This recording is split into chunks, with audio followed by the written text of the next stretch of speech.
And welcome back to Love Your Food. This week we're going back to a recipe we did recently, the sort of caker flan recipe.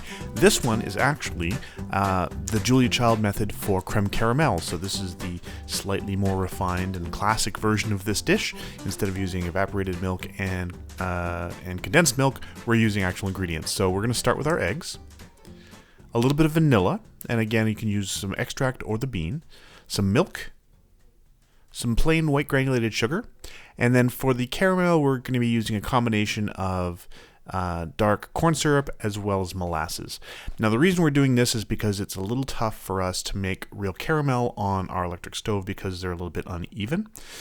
The elements don't always have perfectly even heat, and that causes the caramel to it causes the caramel to crystallize very, very easily. So we had a great deal of difficulty with that. So we're just going to cheat a little in the caramel by mixing this golden corn syrup with molasses for that sort of toasty flavor, that dark caramelized flavor. And you can see here we're going to be mixing it. Again, all of the amounts are going to be in the description below.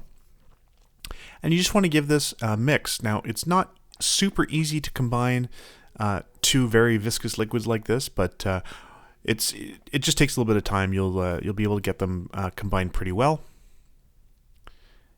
and once they're mixed, you will be able to keep them. They're going to stay mixed.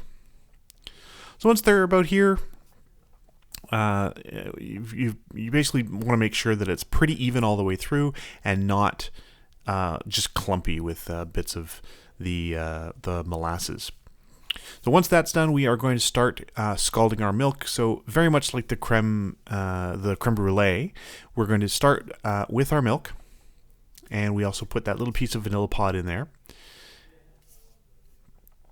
And we're doing it over double boiler because we don't want to burn it. We definitely don't want to burn the milk. We just want to get it up to temperature. And there we go, our little vanilla pod in there. So you squeeze that against the side of the pot a little bit and get some of those nice vanilla pips into your recipe.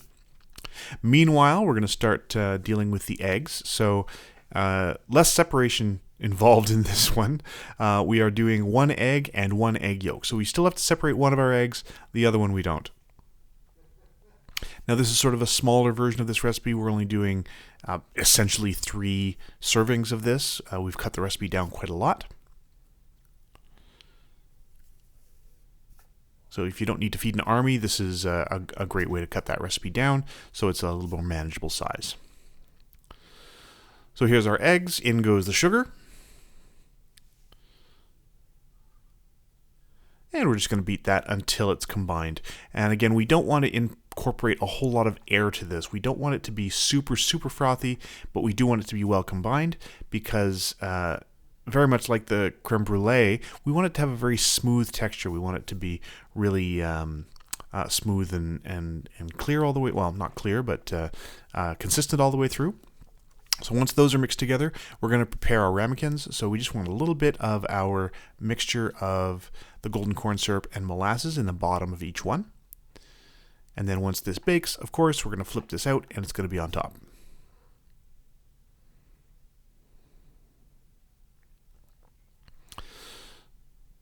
So very, very easy. You just want to give it a good spread around. Make sure that it has good coverage all the way to the edges. And the bottom of your ramekin should be more or less flat, so there shouldn't be any bulges where there's less of it, although it doesn't really matter. As I said, when we turn these out, they are going to, it's just going to rest on top of your creme caramel. So you can see here we've scalded the milk. It has that skin on top. That is a good indication that it's done. So you want to stir that back in. Lots of those nice little vanilla pips in there as well. And again, we want to temper those eggs very slowly. We want to bring them up to temperature with just a little tiny drizzle of that hot milk. If you go too fast, you will end up with scrambled eggs. So you want to just be very cautious with this.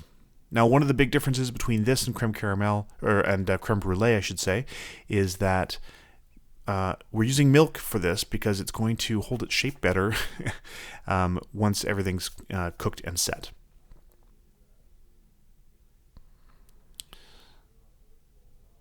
So there we go. Everything's up to temperature. We've got the eggs and the scalded milk combined.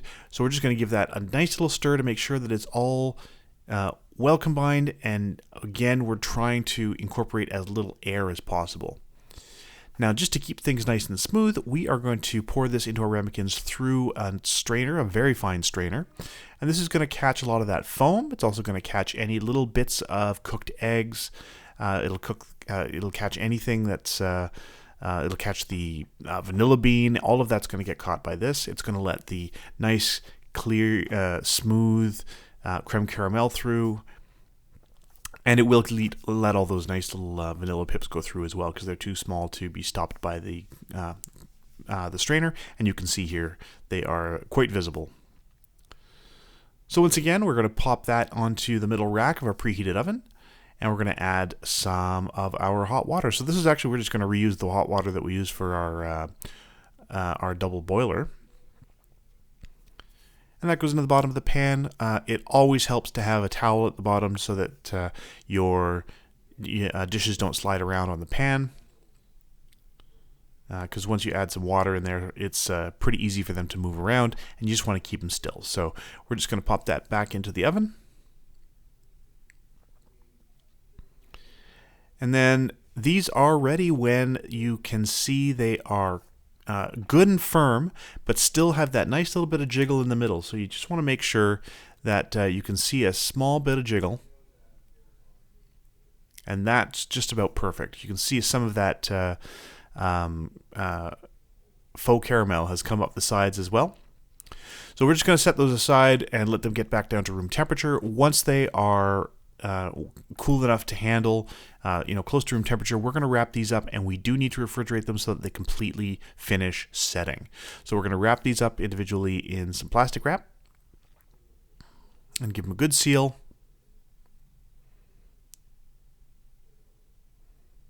Sometimes you have to fight with your plastic wrap.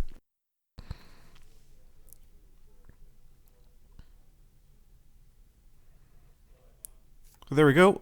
Those go into the fridge, and then the following day they are ready to go. They just need to set for a few hours in the fridge, and then just serve them cold. That's perfect. So you can see that nice caramel coming up the sides.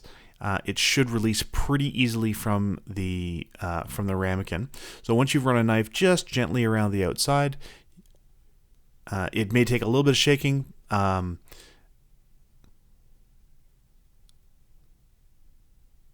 And that's just going to come out of there after a little bit of work.